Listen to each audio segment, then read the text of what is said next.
salat. Baik.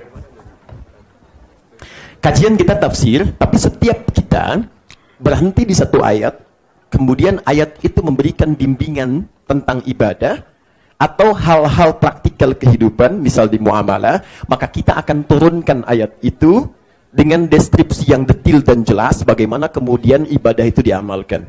Nah, pertemuan lalu kita sampai di ayat yang kelima Al-Fatihah, dan di situ berbicara tentang ibadah. Iyyaka na'budu wa iyyaka nasta'in.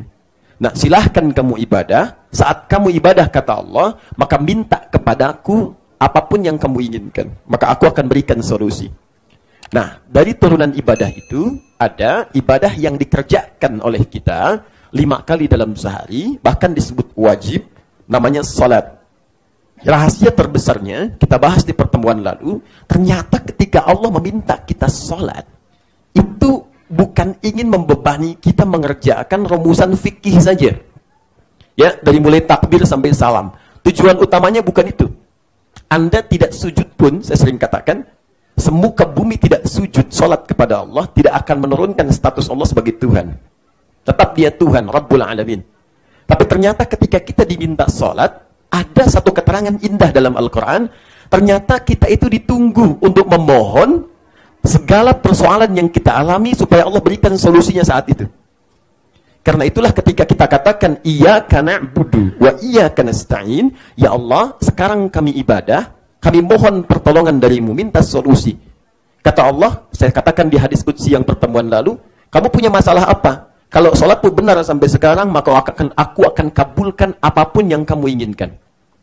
Karena itu, ajakan sholat dalam Al-Quran, pertama kali ketika disebutkan, itu disandingkan dengan pemberian solusi. Buka Quran surah kedua Al-Baqarah ayat ke-45. Ya, Quran surah kedua ayat ke-45.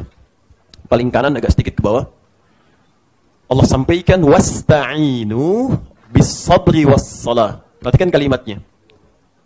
Quran surah kedua Al-Baqarah ayat 45. Wasta'inu. Kalau Anda lihat di tekstual terjemahan, di situ disebutkan dan minta tolonglah. Ya. Tapi kalau kita terjemahkan dengan dasar kaidah gramatikal bahasa Arab, ya, maka kita akan temukan pengertian yang sangat indah.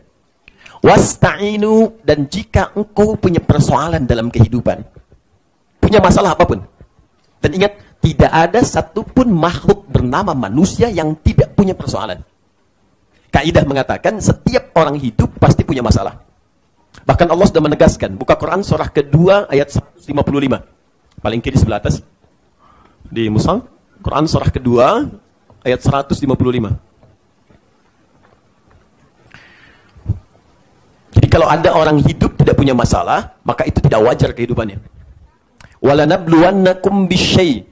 Hei, dan setiap kalian yang hidup, aku pasti akan uji dengan beragam ujian kehidupan. Persoalan. Dan indahnya kata Allah, masalah itu, persoalan itu aku turunkan, bukan ingin membuat hidup kalian penuh dengan masalah, bukan. Tapi untuk meningkatkan kualitas kehidupan Anda. Sebab kalau tidak diuji, kita tidak tahu bagaimana hidup kita meningkat, kualitas hidup bertambah. Bukankah anak SD bisa lulus SMP masuk kalau dia diuji? Bukankah anak SMP ketahuan meningkat ilmunya masuk SMA kalau dia lulus ujian? Maka demikian dengan manusia, Allah akan turunkan ujian-ujian. Ada yang sedang khawatir, khauf, wal ju', lapar, wa naqsi minal amwal, harta berkurang. Ya, wal anfus, ada yang sakit, sebagian wafat. Wat thamarat, ada yang karyanya, pekerjaannya atau jeripayahnya diambil oleh orang. Padahal dia yang berusaha, orang lain yang kemudian merampas hasil karyanya. Ada wat thamarat. Di situ diartikan buah-buahan. Buah-buahan itu bahasa kiasan. Artinya bukan buah-buahan, itu bahasa kiasan. Kalau yang diuji cuma tukang buah, kasihan. Ya, tukang sayur enggak, ya, tukang boneka enggak. Baik, yang dimaksud di situ ada orang nanam benih, tumbuh, begitu tumbuh kan yang diinginkan buahnya. Dia sudah merawat, tapi ketika jadi buah dibawa oleh orang lain. Paham ya? I think disebut buat thamarat. Jadi hidup itu pasti bersanding dengan ujian, dengan persoalan. Orang hidup pasti punya masalah. Tidak ada orang hidup yang tidak punya masalah. Persamaannya begini. Hidup sama dengan mendapati masalah, ujian. Jadi kalau orang tidak ingin punya masalah, sama dengan tidak ingin hidup. Saya tanya pada Anda, siapa yang tidak ingin punya masalah? Boleh angkat tangan? Baik ya? Paham ya? Nah, sekarang kalau Allah hanya turunkan masalah saja tanpa solusi, Allah tidak adil. Sedangkan sifat Allah itu penuh dengan keadilan. Maka yang paling indah adalah diundang kita 5 kali dalam sehari. Ditunggu untuk diberikan solusi. Kau punya masalah apa sekarang? Ayo minta pada saya solusinya. Kamu sedang kenapa? Kamu ingin bahagia? Ayo saya berikan kebahagiaan. Kamu ingin sukses? Saya berikan kesuksesan. Kamu ingin solusi? Saya berikan itu. Kumpulan makna sukses, bahagia, happiness, tenang, nyaman, itu kalau digabungkan jadi satu, cukup dengan satu kata dalam bahasa Arab. Namanya falah. Falahun. Falah. Saya tanya pada Anda, ketika kita mendengar suara azan memanggil salat, lalu muadzin mengatakan, hayya 'alas shalah, ayo salat. Lalu Anda tanyakan, kenapa saya mesti salat? Perhatikan jawabannya setelah kalimat hayya 'alas shalah, apa jawabannya? Hayya 'alal falah. Kata Allah, bukan saya ingin berikan beban dalam salat, tapi saya ingin berikan kebahagiaan bagi Anda yang belum bahagia. Saya pemilik kebahagiaan. Anda yang belum sukses, saya pemilik kesuksesan. Tidaklah engkau tahu ketika Nabi Zakaria ingin punya keturunan, dan ingin punya kebahagiaan di rumah tangga, ketika manusia mengatakan tak mungkin punya keturunan, dia sholat aku berikan. Tidaklah engkau tahu ketika Nabi Ismail meminta keluarganya sholat, supaya satu keluarga dapat kebahagiaan, mereka sholat aku berikan. Tidakkah engkau tahu ketika Isa alaihissalam galau ketika disoal banyak orang, dan dia minta ketenangan, aku minta dia sholat, dia sholat. Tidakkah engkau tahu ketika Musa alaihissalam sedang mendapat kekhawatiran, dan dia ingin kenyamanan, saya perintahkan sholat untuk mengingat saya, dia sholat. Dan itu diabadikan di Quran. Yang pertama Quran surah ketiga ayat 38 sampai 39, kedua Quran surah 19 ayat 55, ketiga Quran surah 19 ayat 31 sampai 33, dan keempat Quran surah ke-20 ayat ke-14. Ada semua. Nah, sekarang engkau umat Muhammad sallallahu alaihi wasallam sebelum salat itu udah dikasih bocoran. Yuk salat, aku berikan kebahagiaan. Karena itu ketika kita mau salat, perintah Al-Qur'annya, perhatikan kalimatnya. Wasta'inu. Wasta'inu, dan jika kalian punya persoalan dalam kehidupan, punya masalah apapun, yang paling sulit pun, yang orang katakan mustahil, orang katakan gak bisa, kata Allah, ayo datang, minta solusi kepadaku, minta tolong. Bisabri, pertama, terima dulu masalah itu dengan sabar. Jangan mengeluh, karena mengeluh tidak akan pernah menyelesaikan persoalan. Anda membuat status sampai tengah malam, tidak menjamin masalah selesai. Aku tidak mengira ternyata engkau seperti itu. Apa masalah selesai? Tidak, Ferguson. Sini. Ya. Paham? Terima dengan sabar. Sabar itu bukan mengeluh. Sabar itu bukan diam. Menerima sesuatu dengan merenungkan pencarian solusi. Ya. Ingat baik-baik. Dan rumus sabar diberikan oleh Quran supaya kita bisa merasakan itu. Lihat, kenapa saya mesti sabar menerima? Kata Allah, Quran surah kedua ayat 286. La yukallifullahu nafsan illa. Lihat kaidah hidup yang pertama. Allah itu Tuhan Maha Adil. Di antara keadilannya, kata Allah, saya tidak akan pernah menitipkan ujian di luar batas kemampuan. Jadi kalau Anda punya persoalan sekarang, dan itu pun persoalan yang paling besar yang Anda bawa, itu artinya hanya Anda yang mampu mengatasinya, yang lain tidak. Karena itu Allah tidak titipkan pada seorang ahli hidayat, Allah titipkan pada Anda. Karena Allah nilai saya belum mampu itu, Anda mampu. Jadi kalau Allah percaya dengan Anda, kenapa Anda ragu dengan diri sendiri? Itu kaidah pertama. Ingat ya, kalau Anda sedang diuji oleh Allah dengan masalah seberat apapun, itu artinya hanya Anda yang dipercaya oleh Allah mampu menanganinya. Jelas ya? Dan tidak usah juga Anda mengupdate status. Memang cuma saya yang mampu.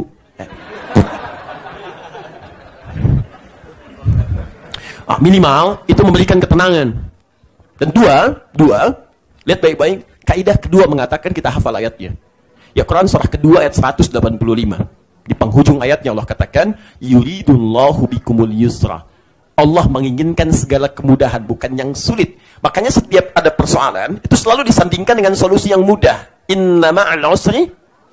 Setiap ada kesulitan yang paling sulit, selalu ada solusinya. Jadi kalau dikemas ke dalam bahasa kita, yang praktekkan orang Jepang sekarang. Ya, yang teorinya kita yang punya. Jadi kalau Anda sedang punya masalah, sesulit apapun, kata Al-Quran, yakinkan pada jiwamu, pasti ada solusinya. Kalau dalam bahasa ringkas itu begini, kalau sedang punya masalah, Jangan mengeluh, pasti selesai. Insya Allah selesai. Nah itu seperti itu memberikan ketenangan pada jiwa. Jadi mengurangi beban. Kalau orang Jepang itu dihadapkan pada persoalan, bahkan pekerjaan yang sulit, dia akan katakan, kamu bisa, kamu bisa, kamu bisa. Bahkan dalam permainan pun, dulu ada benteng Takeshi itu. Yang menaklukkan Takeshi dengan benteng ada macam-macam. Begitu dia mau disupport kan dikatakan, kamu bisa, kamu bisa, kamu bisa. Itu yang punya teorinya kita. Dan prakteknya, itu yang harus diterapkan dalam kehidupan. Nah kemudian, apakah cukup dengan keyakinan seperti itu? Tidak. Kata Allah, kamu menghadap kepada saya berikan apa yang kamu minta. Anda punya masalah dunia, Anda datang kepada bos kalau Anda karyawan. Maka bos memberikan arahan, begini, begini, begini, selesai. Anda mengadu ke polisi, ketika ada persoalan kriminalitas, Kamtibmas, diberikan solusi. Selesai. Tapi apakah semua persoalan itu bisa diselesaikan oleh manusia? Tidak. Anda datang kepada Allah, apa yang tidak bisa Allah selesaikan? Maka dari itu, rasionalitas pertama ketika Anda bertanya, kenapa saya mesti sholat? Jawabannya, karena Allah sayang dengan kita. Allah ingin jadikan hidup kita mudah dan tidak ingin menyulitkan kehidupan kita. Itu poinnya. Makanya sholat buat wajib. Kalau Allah tidak sayang, nggak akan dibuat wajib. Kenapa dibikin wajib? Karena memaksa kita supaya hidup mudah. Kita tuh pengen dibikin bahagia, dipaksa bahagia. Dan menurut saya, sangat tidak logis kalau ada orang diminta bahagia nggak mau. Didorong sukses gak mau. Makanya kita diminta sholat, Allah memaksa kita jadi wajib. Itu bukan ingin membebani kita, bukan. Tapi memaksa kita hadir kebahagiaan. Anda dari subuh ke zuhur punya masalah, tunaikan, minta, selesai. Zuhur ke asar, masalah, tunaikan, minta, selesai. Kata Allah, wassalah, tunaikan sholat kepadaku. Begitu Anda tunaikan sholat, Allah, saya berikan apa yang Anda kemudian mohonkan. Persoalannya, kenapa ada orang sholat, tapi tidak bisa meraih hal yang dijanjikan itu? Poinnya. Padahal zaman Nabi, orang sholat mendapatkan anugerah itu. Kenapa orang sekarang sholat tidak mendapatkan hal yang sama? Kaidah mengatakan, jika dua amalan dikerjakan, satu dapat hasil, satu tidak, maka bukan amalnya yang salah. Awas hati, boleh jadi menunaikannya yang keliru. Jika peci Anda tidak sesuai dengan ukuran kepala, maka jangan potong kepalanya. Cari peci yang lain yang sesuai ukurannya. Nah.